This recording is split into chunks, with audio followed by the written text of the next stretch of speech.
El esperado anuncio de la Lotería de Navidad todavía se aprecia más si lo ves con su director creativo. Mi madre todavía tiene mi primer diente.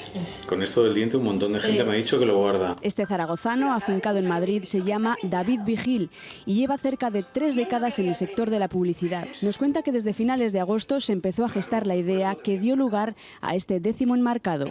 Hola, ¿se acuerda de quién lo compró? Cariño, esto es de hace 30 años. Cuando nos vamos un quinto y vemos cuánto dinero tú ganarías en el 2024 o 2025 con un quinto premio, dijimos, ostras, viendo cómo está España en este momento, es dinero.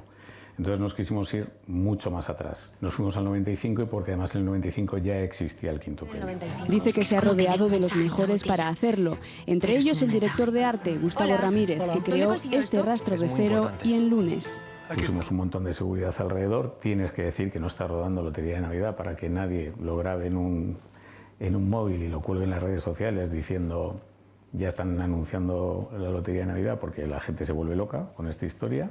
Una historia en la que Vero conduce al espectador hasta aquí. Hola. ¿Esto es vuestro? Hasta el desenlace de un anuncio que significa un sueño hecho realidad para quienes lo han hecho. Pensé que lo había perdido. Y con el que todos soñamos esperando a que toque, incluso con el quinto premio. Felicidades, papá. Vas a ser abuelo. Era el anuncio de que venías. ¿Cómo iba a cobrarlo?